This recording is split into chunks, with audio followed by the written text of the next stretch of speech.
500 টাকায় ভোট দিলাম, বাসমার্কায় সিল। আমার ক্লিয়ার কাট কথা, টাকা যে বেশি দিবে ভোটটা আমি তাকেই দিব। আরে ভাই, এটা কোনো ব্যাপার হলো? বাংলাদেশের নির্বাচন মানেই তো টাকার খেলা। মিজান, ভাইরে 1000 টাকা দিয়ে দাও। তোমাদের জন্যই দেশের এই অবস্থা। আচ্ছা, তোমরা কি জানো ভোট বিক্রি করা মানে নিজের ভবিষ্যৎ বিক্রি করা? ভোটের সময় আসলে আমরা টাকার বিনিময়ে ভোট বিক্রি করে দিই, আর কিছুদিন পরে বলি দেশ ভালো না, দেশের নেতা ভালো না।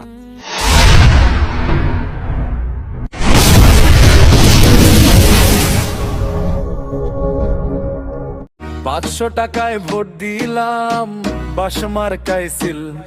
নেতা পেল ক্ষমতার চাবি, আমরা পেলাম একদিনের মিল। 500 টাকায় ভোট দিলাম, ভাবলাম খুব চালাক।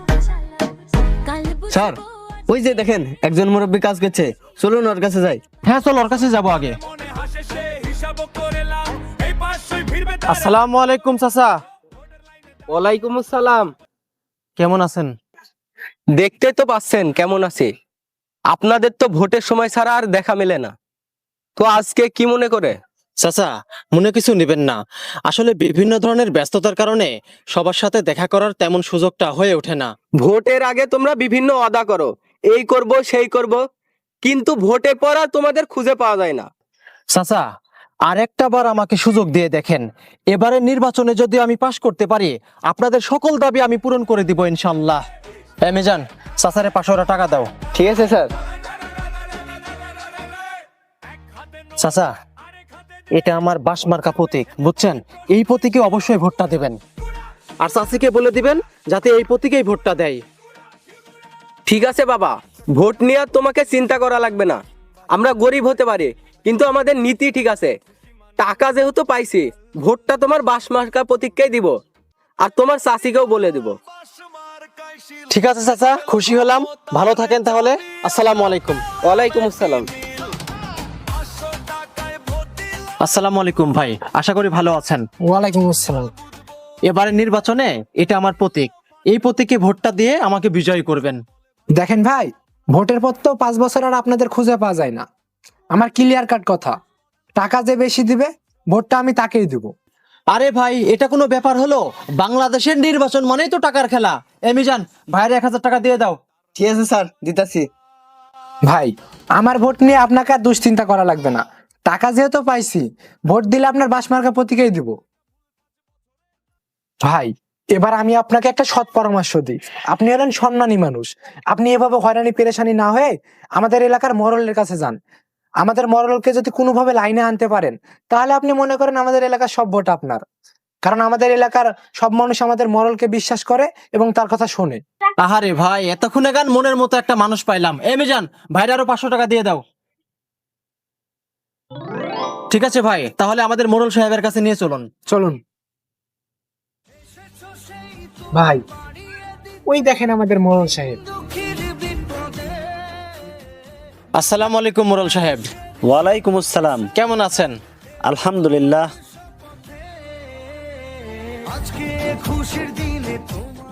মরল সাহেব, এটা আমাদের বড় ভাই, এবার বাস প্রতীক নিয়ে নির্বাচনে দাঁড়িয়েছে, তো নির্বাচনের বিষয়ে একটু আপনার সঙ্গে কথা বলতো। ও, এ বিষয়, ঠিক আছে, বলুন কি বলতে চাচ্ছেন। মোড়ল সাহেব, ছোট ভাইয়ের মুখ থেকে তো শুনলেন, এবারে নির্বাচনে আমি বাস প্রতীক নিয়ে দাঁড়িয়েছি। যেহেতু আপনি এই এলাকার মোড়ল, আমি চাই এবারে নির্বাচনে আপনি আমাকে সর্বাধিক সহায়তা করবেন। এখনকার নির্বাচন মানে তো পোস্টার, মাইকিং আর নেতাদের মিথ্যার ফুলঝুড়ি। তারপরও বলুন আপনাকে কিভাবে সহায়তা করতে পারি।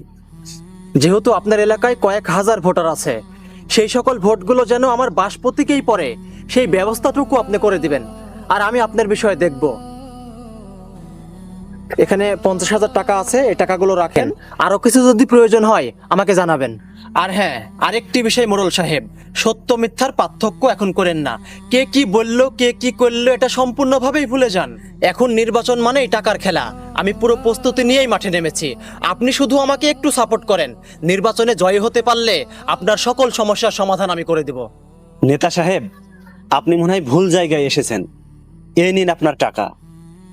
আচ্ছা, আপনার কি মনে হয় সামান্য কিছু টাকার বিনিময়ে আমি আমার ইমান বিক্রি করে দেব আর সাধারণ জনগণকে বানিয়ে দেব আপনার গোলাম? আচ্ছা, একটি কথা বলেন তো, এভাবে টাকা দিয়ে ভোট কিনলে নিশ্চয়ই এবারে নির্বাচনে আপনার কয়েক কোটি টাকা খরচ হবে। হ্যাঁ, নির্বাচনে কয়েক কোটি টাকা খরচ হবে, এটাই তো স্বাভাবিক। তাহলে নির্বাচনে জয়লাভ করার পর আপনি কি করবেন? আপনি কি দেশের উন্নয়ন করবেন, জনগণের সেবা করবেন, নাকি জনগণের ন্যায্য অধিকার হনন করে লুটপাটের মাধ্যমে আপনি আপনার টাকা তুলতে ব্যস্ত থাকবেন? আসলে কি জানেন, আপনারা রাজনীতিকে বানিয়েছেন ব্যবসা, আর সাধারণ জনগণদের বানিয়েছেন ক্রেতা। আর তোমাদের একটা কথা বলি, তোমরাও ঠিক যেমন, তোমাদের পছন্দের নেতাও ঠিক তেমন। আর নেতার প্রত্যেকটাও বেশ সময় উপযোগী। বাংলায় একটি প্রবাদ আছে, মানিকে মানিক চিনে আর শুয়োরে চিনে কচু। আচ্ছা, তোমরা নিজেদেরকে এত সস্তা মনে করো কেন? তোমাদের দাম কি হাঁস মুরগি গরু ছাগলের থেকেও কম? সামান্য 500 বা 1000 টাকার বিনিময়ে তোমরা তোমাদের ঈমান বিক্রি করে দাও। তোমাদের মন মানসিকতা এত নিচু কেন? আজ তোমাদের জন্যই দেশের এই অবস্থা। আচ্ছা, তোমরা কি জানো ভোট বিক্রি করা মানে নিজের ভবিষ্যৎ বিক্রি করা? ভোটের সময় আসলে আমরা টাকার বিনিময়ে ভোট বিক্রি করে দিই, আর কিছুদিন পরে বলি দেশ ভালো না, দেশের নেতা ভালো না, আমাদের সাহায্য সহযোগিতা করে না, রাস্তাঘাট মসজিদ মাদ্রাসার উন্নয়ন করে না। আসলে উন্নয়ন করবে কি করে? দায়ী তো আমরা জনগণেরাই, কারণ টাকার বিনিময়ে আমরা আমাদের অধিকার আগেই বিক্রি করে ফেলেছি। তাই আসুন আমরা এ ধরনের অসৎ এবং দুর্নীতিগ্রস্ত নেতা এবং টাকার বিনিময়ে ভোট বিক্রি করা অর্থলোভী জনগণ থেকে সাবধান হই। আরেকটি কথা মনে রাখবেন, ভোট কোনো পণ্য নয় যে আপনি বিক্রি করবেন। ভোট হলো আমানত। যে তার আমানত বিক্রি করে সে যেন তার ভবিষ্যৎ বিক্রি করে। Jumping on my dick, I know she like it 'cause you know